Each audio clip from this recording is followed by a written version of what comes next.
السلام عليكم ورحمة الله وبركاته. الحمد لله رب العالمين والصلاة والسلام على رسوله الكريم وعلى آله وصحبه أجمعين ومن تبعهم بإحسان إلى يوم الدين. أما بعد، أعوذ بالله من الشيطان الرجيم. بسم الله الرحمن الرحيم. في قلوبهم مرض فزادهم الله مرضا ولهم عذاب أليم بما كانوا يكذبون. அல்லாஹ் சூரத்துல் பக்ராவுல 10வது வசனத்தில் சொல்றான், அவருடைய உள்ளத்தில் நோய் இருக்கிறது, ஆகவே நாம் அவருடைய நோயை இன்னும் அதிகமாக்கினோம். அவர்களுக்கு கடுமையான வேதனை இருக்கிறது, எதனை அவர்கள் பொய்ப்பித்துக் கொண்டிருந்தார்களோ அதன் காரணத்தினால் அவர்களுக்கு கடுமையான வேதனை இருக்கிறது என்று அல்லாஹ் தஆலா இந்த வசனத்தில் சொல்றோம். நேற்றே நம்ம பார்த்தோம், அல்லாஹ் தஆலா சூரத்துல் பக்ரால 3 விதமான மக்களை பற்றி பேசுகிறோம். முதலாவது 5 வசனங்கள்ல முஃமின்களை பற்றி பேசுகிறோம். அடுத்து வரக்கூடிய 2 வசனத்தில் காஃபிர்களை பற்றி பேசுகிறோம். அதை தொடர்ந்து வரக்கூடிய 13 வசனங்கள்ல முனாஃபிக்குகளை பற்றி, நயவஞ்சகர்களை பற்றி அல்லாஹ் தஆலா பேசுகிறோம். அப்போ இந்த வசனத்தில் அல்லாஹ் தஆலா நயவஞ்சகர்களை பற்றி பேசுகிறான். அவருடைய உள்ளத்தில் நோய் இருக்கிறது என்று அல்லாஹ் தஆலா சொல்கிறோம். ஆகவே அன்று நபிகள் நாயகம் ஸல்லல்லாஹு காலகட்டத்தில் வாழ்ந்த சிலர், நாங்கள் இஸ்லாத்தை ஏற்றுக்கொண்டோம், நாங்கள் முஸ்லீம் ஆகிட்டோம், நாங்களும் அல்லாஹ் மீது ஈமான் கொண்டு வந்தோம், தூதர் மீது ஈமான் கொண்டு வந்தோம் என்று பிரகடனப்படுத்தினாங்க, சொன்னாங்க. ஆனால் உள்ளத்தில் குஃப்ரை சுமந்து வச்சிருந்தாங்க. சொன்னதுக்கு மாத்தமா உள்ளத்தில் இருந்துச்சு. அதுதான் அல்லாஹ் சொல்றான், அவங்க ஏன் இப்படி நடந்துக்கிட்டாங்க, அவருடைய உள்ளத்தில் நோய் இருந்தது என்று அல்லாஹ் சொல்றான். அப்ப அதன் காரணத்தினால் அல்லாஹ் என்ன பண்றான், அவருடைய நோயை அல்லாஹ் இன்னும் அதிகரிக்க செய்து விட்டான் என்பதை பார்க்கணும். அப்போ அல்லாஹ் தஆலா அந்த மக்கள் நேர் வழியில வருவதற்கு விரும்பாதவர்களாக இருந்தாங்க. அவருடைய உள்ளத்துல நோய் இருந்தது. இஸ்லாத்தை அவர்கள் உண்மையாக வந்து ஏற்றுக்கொள்ளல, இஸ்லாத்தின் மீது உண்மையான பற்று அவங்களுக்கு இல்லை, உள்ளத்துல குஃப்ர் இருந்தது. ஆகவே தான் அல்லாஹ் என்ன பண்றான், சொல்றான் அவருடைய உள்ளத்தில் நோய் இருந்தது. நாம் என்ன செஞ்சோம், இன்னும் அவருடைய நோயை அதிகரிக்க செய்யணும். அப்ப நமக்கு என்ன விளங்குதுன்னா, உள்ளம் என்பது ஒரு மனிதன் அவன்கிட்ட என்ன எண்ணம் இருக்குதோ அது என்ன செய்யும், அந்த எண்ணத்தை வைத்து அவனுடைய உள்ளத்துல என்ன இருக்குன்றது அறியணும். ஒரு மனிதன் நல்லவனா கெட்டவனா என்பதை அவன் எப்படி அறிந்து கொள்வது, அவனுடைய எண்ணங்களை பொறுத்து. எண்ணம் என்ன செய்யும், உள்ளத்தினுடைய அந்த விஷயத்தை வந்து வெளிப்படுத்தும். அவனுக்கு மற்றவங்களுக்கு தெரிய வரணும்னா கூட ஒவ்வொரு மனிதனுக்கும் அவனுடைய உள்ளத்துல என்ன இருக்கிறதோ அது அவனுடைய எண்ணத்திலையும் சிந்தனையிலையும் வரும். நல்ல உள்ளமா இருந்தா நல்ல விஷயங்கள் அவனுடைய உள்ளத்திலிருந்து வெளிப்படும். தீயவனாக இருந்தா கெட்ட எண்ணம் தான் பிரதிபலிக்கும், வெளிப்படும். ஆகவே தான் இந்த வசனத்துல அல்லாஹ் சொல்றா, அவங்களுடைய உள்ளத்துல நோய் இருந்தது. அப்போ ஒரு மனிதனுடைய மார்க்க விஷயத்துல நம்ம பார்க்கிறோம், அவன் நல்லவனா கெட்டவனா என்பதற்கு அடிப்படையாக எது இருக்குன்னா உள்ளம்தான். உள்ளம் சரியா இருந்தா அவனுடைய வெளிப்படையான விஷயங்களும் சரியா இருக்கும். உள்ளத்துல நோய் இருந்தா, உள்ளத்துல கெட்ட குணம் இருந்து சொன்னா, கெட்ட எண்ணம் இருந்ததுன்னு சொன்னா அதுதான் என்ன செய்யும், வெளிப்படும். அதனால தான் அல்லாஹ்வுடைய தூதர் ஸல்லல்லாஹு அலைஹி வஸல்லம் சொல்றாங்க, புகாரில 52வது நம்பர் ஹதீஸ், அலா வ இன்ன ஃபில் ஜஸதி முதுகா இதா ஸலஹத் ஸலஹல் ஜஸது குல்லு வ இதா ஃபஸதத் ஃபஸதல் ஜஸது குல்லு அலா வஹியல் கல்ப். ரசூலுல்லாஹ் சொல்றாங்க, உள்ளத்துல ஒரு சதை பகுதி இருக்கு, அது சரியாயிட்டா எல்லாமே சரியாயிடும். அது சீர்கெட்டு விட்டால் எல்லாமே சீர்கெட்டு விடும். அதுதான் என்ன, உள்ளம் என்று அல்லாஹ்வுடைய தூதர் ஸல்லல்லாஹு அலைஹி வஸல்லம் சொல்றாங்க. அப்போ ஒரு மனிதனுடைய உள்ளம் சரியா இருந்தா தான் அந்த மனிதனுடைய செயல்களும் அந்த மனிதனுடைய பேச்சுகளும் அந்த மனிதனுடைய வார்த்தைகளும் சரியா இருக்கும். உள்ளம் கெட்டு போயிடுச்சுன்னு சொன்னா, உள்ளம் சரியில்லைன்னு சொன்னா அவன்கிட்ட என்ன செய்யாது, நல்ல விஷயங்கள் வெளிப்படாது. ஆகவே தான் அல்லாஹ்வுடைய தூதர் சொல்றாங்க, மனிதனுடைய உடல்ல ஒரு சதை பகுதி இருக்கு, அந்த சதை பகுதி சரியாயிட்டா எல்லாமே சரியாயிடும்.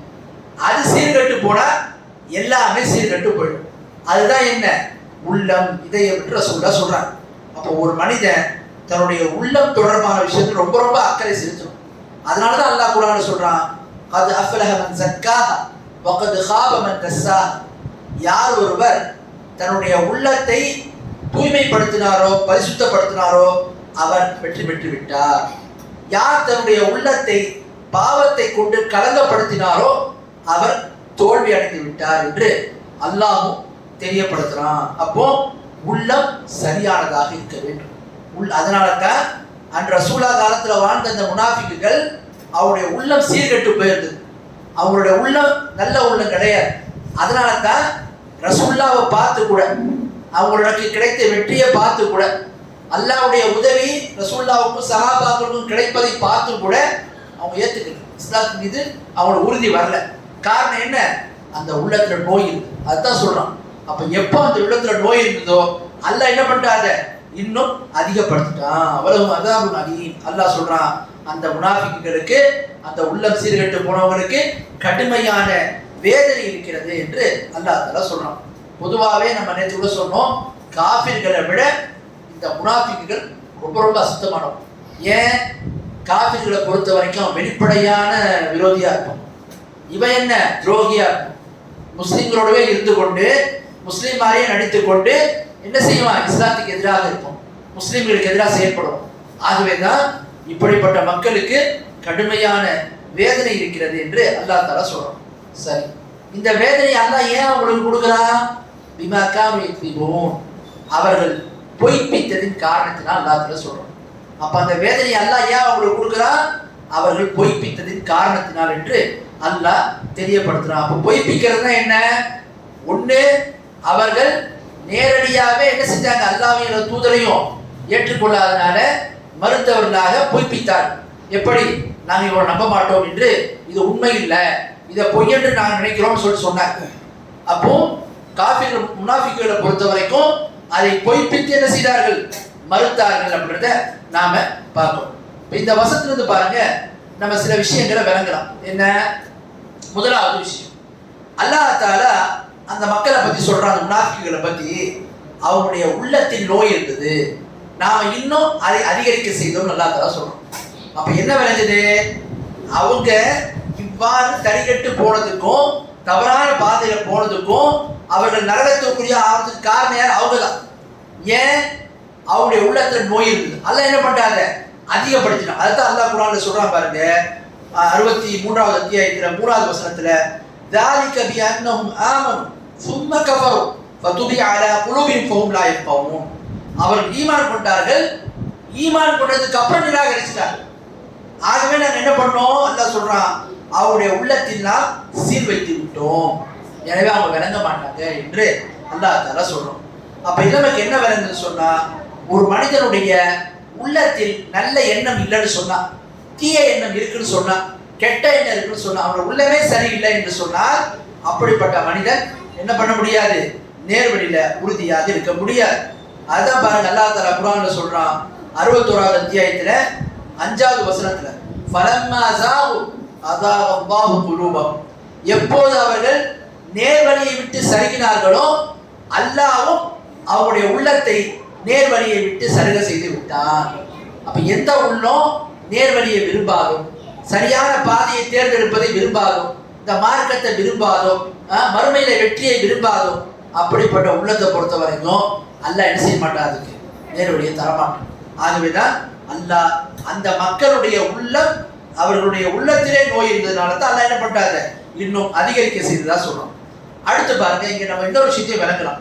எப்படி எப்படி ஈமான் என்பது கூடுமோ குறையுமோ, அது மாதிரி பாவங்களும் அதே மாதிரி தவறான விஷயங்களும் கூடவும் செய்யும் குறையும் செய்யும். எப்படி ஈமான் அதிகரிக்குமோ ஈமான் குறையுமோ. இப்போ நம்ம வந்து பார்க்குறோம், ரமலான் மாசத்துல பேருந்து நம்மகிட்ட வருது, ரமலான் இல்லாத காலங்களில் கொஞ்சம் நம்மளுடைய ஈமான் பலகீனமாயிடுது. அப்போ எப்படி ஈமான் அதிகரிக்குமோ குறையுமோ, அது மாதிரி பாவங்களும் நம்ம அல்லாஹ்வுக்கு மாறு செய்வதும் கூடவும் செய்யும் குறையவும் செய்யும். அதனால தான் அல்லாஹ் என்ன சொல்றான்?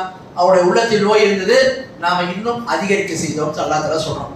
அப்போ இவ்வாறு பாவத்துல மாறு செய்வதில் கூடவும் செய்யும் குறையவும் செய்யும் அப்படின்றதையும் இந்த வசனத்தை நாம பார்க்கணும். அடுத்து பாருங்க, அல்லாஹ் இந்த வசனத்தை சொல்றான், அவங்களுக்கு கடுமையான வேதனை இருக்கு. என்ன காரணம்? அவர்கள் பொய்ப்பித்தார்கள். யார் பொய்ப்பித்தாங்க? அல்லாஹ்வை பொய்ப்பித்தாங்க. அல்லாஹ்வுடைய தூதரை பொய்யாக்கிட்டாங்க, இந்த மார்க்கத்தை பொய்யாக்கினாங்க, மறுமையை பொய்யாக்கினாங்க. அப்ப என்ன விளங்குது? ஒரு மனிதன் இந்த மார்க்கத்துல அல்லாஹ்வையும் அல்லாஹ்வுடைய தூதரையும் பொய்ப்பிக்கிறான், பாவங்களை செய்யறான்னு சொன்னா அவனுக்கு ஏற்படக்கூடிய வேதனைக்கு அவன் தான் காரணம். அதனாலதான் அல்லாஹ் சொல்றான், நாம் அவங்களுக்கு கடுமையான வேதனையை கொடுத்தோம். என்ன காரணம்? அவர்கள் பொய்யாக்கினார்கள். அப்ப அவர்கள் பொய்யாக்குகின்ற காரணத்தினால்தான் இந்த வேதனை அல்லாஹ் அவங்களுக்கு கொடுக்கணும். அப்ப ஒரு மனிதனை அல்லாஹ் நரகத்தில் போடுகிறான் என்று சொன்னார். ஒரு மனிதன் செய்யக்கூடிய பாவத்திற்கு அவன் நரகத்துக்கு போறான்னா அதுக்கு முழுக்க முழுக்க யார் காரணம்? அந்த மனிதன் தான். ஏன்? அந்த மனிதன் நல்லுபதேசங்களை ஏற்கக்கூடியவன் கிடையாது, அதை விரும்பக்கூடியவன் கிடையாது. அவன் பொய்யாக்கக்கூடியவனா இருந்தான், மறுக்கக்கூடியவனா இருந்தான், நிராகரிக்கக்கூடியவனா இருந்தான். எனவே தான் அல்லாஹ் என்ன பண்றான்? இந்த காரணத்தினால் அவனுக்கு வேதனையை தருவதாக இந்த வசனங்களை நமக்கு தெரியப்படுத்துறோம். அடுத்து பாருங்க, 11வது வசனத்தையும் 12வது வசனத்தை அல்லாஹ் தஆலா சொல்றான். وَإِذَا قِيلَ لَهُمْ لَا تُفْسِدُوا فِي الْأَرْضِ قَالُوا إِنَّمَا نَحْنُ مُسْلِمُونَ أَلَا إِنَّهُمُ الْمُفْسِدُونَ وَلَكِنْ لَا يَشْعُرُونَ. அல்லாஹ் தஆலா இந்த வசனத்தை சொல்றான். அவங்கள்ட்ட சொல்லப்பட்ட, யாருக்கிட்ட? முனாஃபிக்கு கிட்ட சொல்லப்பட்ட, பூமியில் நீங்கள் ஃபசாத் செய்யாதீங்க, குழப்பம் செய்யாதீங்க என்று சொல்லப்பட்ட, அதுக்கு அவங்க என்ன சொல்றாங்க? நாங்கள் தான் சீர்திருத்தவாதிகள், குழப்பம் செய்யாதீங்கன்னு சொல்லிட்டு அவங்ககிட்ட சொல்லப்பட்டாதுக்கு என்ன சொல்றாங்க அந்த முனாஃபிக்குகள்? நாங்கள் சீர்திருத்தவாதிகள். அல்லாஹ் சொல்றான், நன்றாக அறிந்து கொள்ளுங்கள், அவர்கள் குழப்பவாதிகள் தான், ஃபசாத் செய்யக்கூடியவர் தான், ஆனால் அதை அவர்கள் அறிய மாட்டார்கள் என்று அல்லாஹ் அவங்களுக்கு பதிலளிக்கிறார். அப்போ இந்த வசனத்துல பாத்தீங்கன்னா அல்லாஹ் தஆலா சொல்றா, அந்த மக்கள்கிட்ட பூமியில ஃபசாத் செய்யாதீங்க, குழப்பம் செய்யாதீங்க என்று சொன்னால் அதுக்கு அவங்க என்ன சொல்றாங்க? நாங்க குழப்பவாதி கிடையாது, நாங்க சீர்திருத்தவாதின்றாங்க. அப்ப இது விஷயமா பாருங்க, இதுக்கான தஃசீர்களை பார்ப்போம். அல்லாஹ் இந்த வசனத்துல குழப்பம் செய்யாதீங்க, ஃபசாத் செய்யாதீங்கன்றான். ஃபசாத் செய்வதுனா என்ன?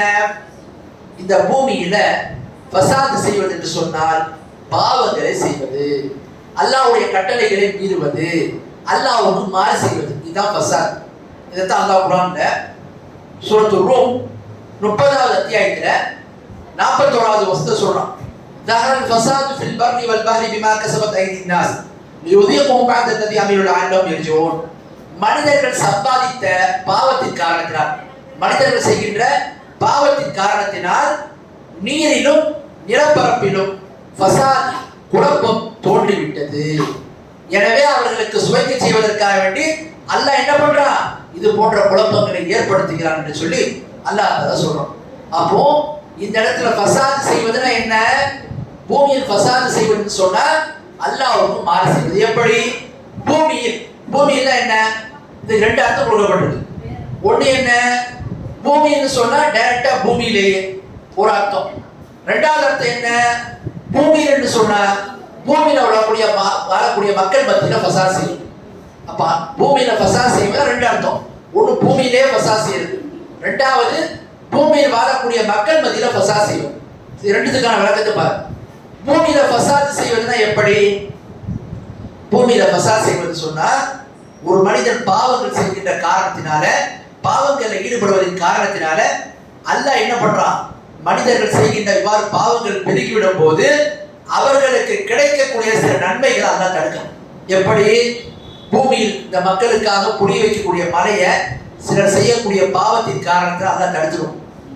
அதே மாதிரி பஞ்சத்தை ஏற்படுத்துவோம். அதே மாதிரி வியாபாரங்கள்ல மக்கள் மத்தியில பொருளாதாரத்துல நஷ்டத்தை உண்டு பண்ணும். இதைத்தான் அல்லாஹ் குர்ஆன்ல 7வது அத்தியாயத்துல 130வது வசனத்தை சொல்றான். வலக்கத் அகதுனா ஆல ஃபிரௌன பிஸ்ஸினீன் வனக்ஸி மினஸ் ஸமராத்தி லஅல்லஹும் யத்தக்கரூன். அல்லாஹ் சொல்றான், நாம் ஃபிரௌனுடைய கூட்டத்தார்களை சில ஆண்டு காலம் என்ன செய்தோம்? நாம் பிடித்தோம். எப்படி?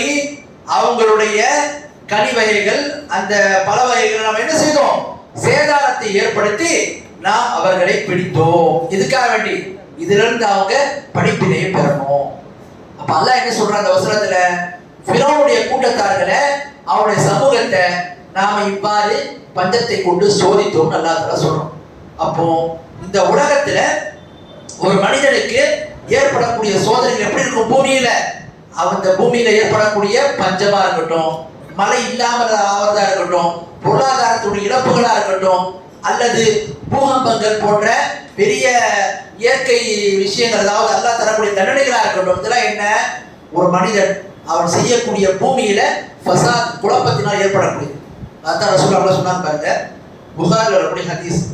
ஒரு மனிதன் மரணிச்சுட்டான்னு சொன்னா ஒன்று முஸ்தரீஹும் அல்லது முஸ்தராஹும். ஒரு மனிதன் இந்த உலகத்தில் மரணிச்சானா ரெண்டு நிலைகள் வரும். ஒன்று அந்த மனிதன் நிம்மதியை பெறக்கூடியவனா இருக்கும், அல்லது பிறருக்கு நிம்மதியை தரக்கூடியவனா இருக்கும். நிம்மதியை பெறக்கூடியவனா எப்படி? ஒரு மனிதன் மரணிச்சுட்டான்னு சொன்னா இந்த பூமியில வாழும்போது அவன் நல்லவனா இருந்தா அவனுக்கு அல்ல சில சோதனைகளை, சில கஷ்டங்களை கொடுத்துருப்பான், அதெல்லாம் அனுபவிப்பான். எப்போ மரணம் வந்துடுதோ அவனுக்கு என்ன ஆயிடுது? அந்த சோதனைகள் இனி ஏற்படாது, அந்த கஷ்டங்கள் இனி அவனுக்கு ஏற்படாது. இப்படியா பூமியில அல்லாஹ் அவனுக்கு கொடுக்கக்கூடிய அந்த கஷ்டங்கள், துயரங்கள், சங்கடங்கள்ல இருந்து அந்த மனிதன் நிம்மதியை பெற்று விடுகின்றான். அடுத்து பாருங்க, நிம்மதியை மனிதர்களை சிலர் பிறருக்கு அளிப்பார். அவங்க யாரு? தீயவர்கள், கெட்டவர்கள். அவங்க எப்படிப்பட்டவங்கன்னா, ஒரு மனிதன் தீயவனாக இருந்தான்னு சொன்னா, பாவியாக இருந்தான்னு சொன்னா, அவன் இந்த உலகத்துல வாழும் போது அவனால் அல்லாஹ் என்ன பண்ணுவான்? அந்த பூமியில் தரக்கூடிய, அந்த ஊரில் தரக்கூடிய மழையை நிறுத்திடுவான். மேலும் அவனால் மழை இல்லாத காரணத்தினால் பஞ்சங்கள் ஏற்படும், தாவரங்கள் மற்றும் கால்நடைகள் செத்து மடி. இப்படியாக அந்த மனிதனுடைய தீங்கினால மனிதனுக்கு கிடைக்கக்கூடிய அல்லாஹ்வுடைய அந்த பரக்கத்தான அம்சங்கள் கிடைக்காமல் தடை பெறுவதற்கு அவன் காரணமாயிடும். எப்போ அவன் மரணிச்சிடுவானோ அவனால் தடை செய்யப்பட்ட பரக்கத்துகள், அவனால் தடை செய்யப்பட்ட மழை என்ன செய்யும்? அதுக்கப்புறம் பொழியும். அப்போ கால்நடைகளும் மற்ற ஜீவராசிகளும் தாவரங்களும் பிற மனிதர்களும் அவனுடைய தொல்லையிலிருந்து என்ன செஞ்சிருவாங்க? விடுதலை பெற்றுருவாங்க, நிம்மதியை பெறுவாங்க.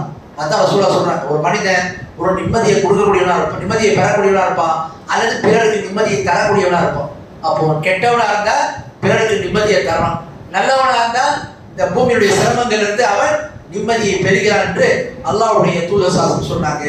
இது பூமியில ஒரு மனிதர் செய்யக்கூடிய ஃபசாத். பூமியில் இருக்கக்கூடிய மக்கள் மத்தியில செய்யக்கூடிய ஃபசாத் என்ன? முனாஃபிக்குகளுடைய ஃபசாத் பெரிய ஃபசாத். எப்படி? முஸ்லிம்கள்ட்ட வந்து நாங்கள் உங்களோட தான் இருக்கிறோம், நாங்களும் உங்களை மாதிரி முஸ்லிம்கள் தான், உங்களுடைய சந்தோஷத்தில் நாங்களும் பங்கெடுப்போம், உங்களுடைய துக்கத்தில் நாங்களும் பங்கெடுப்போம், உங்களுடைய தேவைகளை நாங்களும் உதவும் சொல்லுவாங்க. ஆனா என்ன? எல்லாமே ஒரு பக்கம் திருட்டு எதிரிகளோட என்ன செய்வாங்க? துணையாக நிற்பார். அப்போ இந்த மாதிரி செய்வது பூமியில் இருக்கக்கூடிய மக்களுக்கு செய்யக்கூடிய ஃபசாத் என்பதை பார்க்கணும். அடுத்து பாருங்க, அல்லாஹ் தஆலா சொல்றான், இது அவங்ககிட்ட சொல்லப்பட்ட பூமியில ஃபசாத் செய்யாதீங்கன்னு சொல்லப்பட்டா அதுக்கு அவங்க என்ன சொல்லுவாங்க? இல்ல, நாங்க சீர்திருத்தவாதிகள் என்று சொல்வார்கள் என்று அல்லாஹ் தஆலா சொல்றோம். பொதுவாகவே யாருக்கெல்லாம் நம்ம பார்க்கிறோம் பாவத்திலையும் குஃபுர்லையும் தடுமாற்றத்திலையும் மார்க்கத்தின் முரணான அம்சங்கள்லையும் இருக்கிறாங்களோ அந்த மக்கள் ஃபசாத் செய்வாங்க, குழப்பங்கள் செய்வாங்க. ஆனா செய்துட்டு அவங்க என்ன சொல்லுவோம்? நாங்க இங்க குழப்பம் செய்யறோம், நாங்க சீர்திருத்தம் பண்றோம், நாங்க நல்லதில செய்யறோம் என்கின்ற மாதிரி சொல்வார். இது முனாஃபிக்குகளும் சொல்லுவாங்க. சில பாவிகள் மார்க்கத்தில் இருக்கக்கூடிய சில பாவம் செய்யக்கூடிய சொல்லுவாங்க. உதாரணத்துக்கு நம்ம பகுதியோட பார்த்தீங்கன்னு சொன்னா, இந்தியாவில் நாம வந்து தௌஹீத் பிரச்சாரத்தை எடுத்து சொன்னா இவங்க எல்லாம் வஹாபிகள், இவங்க எல்லாம் குழப்பவாதிகள் அப்படின்ற மாதிரி யார் சொல்லுவா? மார்க்கத்துக்கு முரணா குஃப்ரான காரியங்களை செஞ்சுட்டு இருக்கக்கூடியவங்க என்ன செய்வாங்க? நான் சீர்திருத்தம் செய்யக்கூடிய மக்களை பார்த்து சொல்லுவாங்க. உண்மையில யார் ஃபசாத் பண்ணக்கூடியவங்க, உண்மையில குழப்பம் யார் பண்ணக்கூடியவங்க? ஷிர்க்ல இருக்கக்கூடியவங்க தான். அப்போ அவங்க தன்னை என்ன சொல்லிக்கணும்? நாங்க தான் உண்மையான மக்கள், நாங்க தான் உண்மையான இஸ்லாமு, நாங்க தான் உண்மையான அது சொன்னா என்று சொல்லிக் கொள்வார். அப்போ நாங்க தான் சீர்திருத்தவாதி என்று சொல்வார். அப்ப அல்லாஹ் தான் சொல்றான், அவங்க சீர்திருத்தவாதி கிடையாது, ஆனா அதை அவர்கள் அறிய மாட்டார்கள் என்று அல்லாஹ் தெரியப்படுத்துறான். அப்ப இந்த வசனம் நமக்கு ஒரு படிப்பினை இருக்கு. என்ன படிப்பினைன்னு சொன்னா, யாரெல்லாம் ஒரு விஷயத்துல தவறுல இருக்கிறாங்களோ, தவறுல இருந்துகிட்டு ஆனா அவங்க தன்னை எப்படி நிரூபிப்பாங்கன்னா, நாங்க அந்த தவறுல கிடையாது, நாங்க சரியான நிலைப்பாட்டில் தான் இருப்போம் என்று சொல்லுவாங்க. நிறைய பேரை பார்க்கிறோம், தெளிவா அவங்க செய்யறது மார்க்கத்துக்கு முரணான காரியம் தெரியும், தெளிவா தெரியும் அவங்க செய்யறது சரியான விஷயம் கிடையாதுன்னு தெரியும்.